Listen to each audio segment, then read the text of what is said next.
People think that the President of the United States has the power for debt forgiveness. He does not. He can postpone, he can delay, but he does not have that power. That has to be an act of Congress. Well, we're excited about the President because we didn't know what authority the President had to do this, and now clearly it seems he has the authority to do this. $10,000 for those with debt, those making under $125,000 a year. So we're optimistic about what might happen tomorrow. Yep, even House Speaker Nancy Pelosi was a little surprised President Biden had the authority to unilaterally force taxpayers to take on $10,000 to $20,000 worth of student loans. But here we are. So hello everyone and welcome back to your daily government and financial news update. As always, I am interested in hearing your thoughts on everything, and I wanted to thank everyone for giving my videos likes and sharing them, as that definitely helps push these videos out to other people like you. Okay, so as expected yesterday, President Joe Biden did go ahead and wipe out $20,000 in student loans. And so for those with Pell Grants, they received the full $20,000 in student loan forgiveness. And for those who did not use the program, they did still qualify for $10,000 in forgiveness. That's still a lot of money. Now, to be eligible, borrowers simply must earn less than $125,000 per year, which is quite a bit of money. If you're making $125,000, do you really need student loan forgiveness, or should this have been reserved more for people with lower incomes? Let me know in the comment section below. Now, at the moment, it is also being estimated that more than 43 million Americans have federal student loan debt, totaling over $1.6 trillion, so that is a lot of money. And now with this forgiveness, there's going to be a whole lot less. But over time, if people aren't able to pay off their loans, just with the interest alone, it's going to begin accruing once again. So we're really not getting to the root of the problem here. Now, according to the Committee for a Responsible Federal Budget, this will cost taxpayers right around $500 billion over the next 10 years. And because of this, critics over at the Wall Street Journal have called this executive order an Inflation Expansion Act, contrary to the Inflation Reduction Act that was just signed into law, and also vote buying at its most raw. Considering that the Inflation Reduction Act just signed into law is supposed to reduce the deficit by $102 billion over the next 10 years, starting in 2027, the $500 billion spent on this will of course far exceed that number. Furthermore, it also gives those with student loans forgiven more disposable money to spend, which in turn, of course, will drive up demand and cause more inflation. Arkansas Senator Tom Cotton reacts to President Biden's bailout, calling it the dumbest thing he's done yet. Of all the dumb things Joe Biden has done, this may be the dumbest yet. I know it's stiff competition, but just think about how unfair this is for all the Americans who are harmed by this, who are now on the hook for hundreds of billions of dollars of other people's loans. All the Arkansans who didn't go to college, who became farmers or ranchers, plumbers, carpenters, welders. All the Arkansans who went to college and worked to put themselves through so they didn't have to take out debt, whether they were waitressing or bartending. And all the Arkansans who went to college and took out loans and paid off those loans. Not only do they not benefit from this, but they are harmed by it because they now are on the hook through their tax dollars and our public debt for paying off hundreds of billions of dollars of other people's loans. Not just, it's also highly inflationary at a time when we still have record high inflation. And finally, it simply encourages colleges to raise tuition, harming a new generation of students. That's why I say this is a terrible policy. It's going to harm many more Americans than it will help.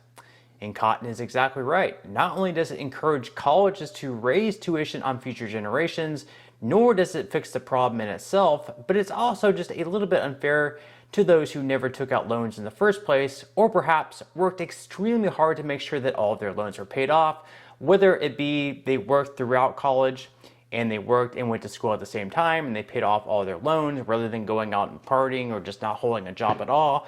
Or perhaps they graduated from college, they got a job, and they threw all the money that they made towards their student loans. That way they didn't have any student debt, rather than using all their money to buy the newest and greatest thing, whether it be the newest iPhone, the newest technology, the newest brand new car, or whatever else. So the responsible ones are, kind of getting the raw end of the deal here. Also, former economic advisor to Barack Obama sort of confirmed all of this, saying that the bailout plan will encourage higher tuition, encourage more borrowing, and create expectations of debt forgiveness going on into the future. To this, Biden's current education secretary says, "Oh, definitely." The former top Obama economic advisor, Jason Furman, had a long Twitter thread today. He blasted your plan. He called it highly problematic. He says it will encourage higher tuition in the future, encourage more borrowing. He says it will create expectations of future debt forgiveness. Is he wrong about any of that? Oh, definitely. And during a press conference announcing the student loan relief, President Biden is asked, isn't this just a little bit unfair to people who pay their student loans or chose not to take out loans at all? Mr. President, is this unfair to people who paid their student loans or chose not to take out loans?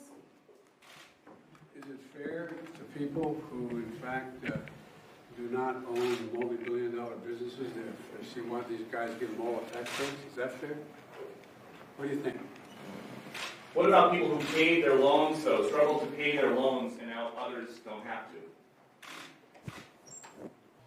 And we got nothing. President Biden also continued his lies yesterday, claiming that canceling student loans won't have any meaningful impact on inflation, as if we're really supposed to believe anything that they say, when over the last 1.5 years they've been saying the exact same thing, that all this extra money that we're pumping into the economy isn't going to have any impact on inflation. Yet, when the American Rescue Plan was signed into law, inflation was right around 1.7%, and now around 1.5 years later, we're seeing at inflation around 9%. So we really can't believe anything they say at this point in time. By resuming student loan payments at the same time as we provide targeted relief, we're taking an economically responsible course. As a consequence, about $50 billion a year will start coming back into the Treasury because of resumption of debt. Independent experts agree that these actions taken together will provide real benefits for families without meaningful effect on inflation. Plus, as I showed earlier in today's video, even Obama's former economist said that it would make inflation worse. So again, no bailout is free, and this is absolutely going to be paid for by the American people through inflation and higher taxes.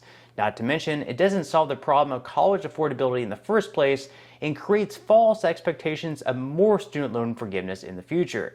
Plus, I can only imagine it's really going to infuriate people with other loans, whether that be credit card debt, whether that be their mortgage, whether that be a personal loan that they took out, or anything else, who is now going to wonder why their debts aren't being forgiven, yet we're forgiving debts for student loans up to $20,000.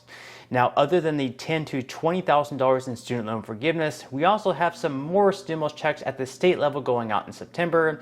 In Colorado, for example, by September 30th, nearly every taxpayer is supposed to receive $750.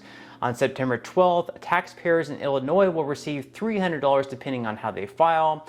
Moreover, up in Minnesota, over 600,000 eligible workers will qualify for $750 bonus checks through their Frontline Workers Payments bill. Then, over in Indiana, residents will be eligible to receive tax rebates of up to $650 as early as this week, and more payments will continue trickling in throughout the month of September. These checks will amount to $325 per person, or, of course, if you file it jointly, you will receive $650 in that case. That will just be one payment of $650. So for each person, that will be $325. So even though people are basically being given $10,000 to $20,000 in student loan forgiveness, at the federal level, as far as stimulus checks go, going out to everyone, including people on Social Security and other fixed incomes, there's really no proposals at this time. These are only going to be at the state level. Okay, so now quickly moving over to some money news, where stocks did see some minor gains on Wednesday, and so far today are also slightly in the green, with the S&P 500 up by 0.58%, the Dow Jones up by 0.15%, and the Nasdaq also currently in the green, up by 0.25%. And over the last day, Bitcoin has been down just slightly though, right around 0.04%, and is currently holding right around the $21,500 per coin mark. So with the United States currently in a recession, seeing record high inflation, with even more inflation to come with the student loan forgiveness, it's really tough saying where the market will go over the next year. But with that said, it still may not be a bad time to start investing, or if you've already started investing, just to continue dollar cost averaging in. So if you would like to receive 6 free stocks and $5 worth of Bitcoin, in the comment section below, I will leave you a link where you can receive just that from my partner in Webull. And even if you don't feel like investing at this time for whatever reason, once you receive the free stocks, what you can do is always sell them for what they're worth and then transfer that money right back to your bank account.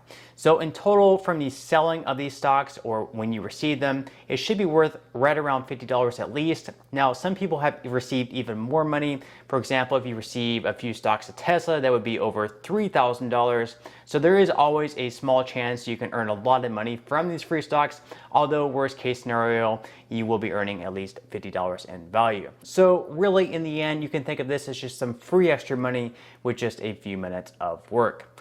But on that note, I'm going to go ahead and wrap up this video. If you enjoyed the content in today's video and you would like to see more like it, I would greatly appreciate if you would give this video a like, subscribe to my channel, and make sure to ring the notification bell. That way you won't be missing any of my future videos.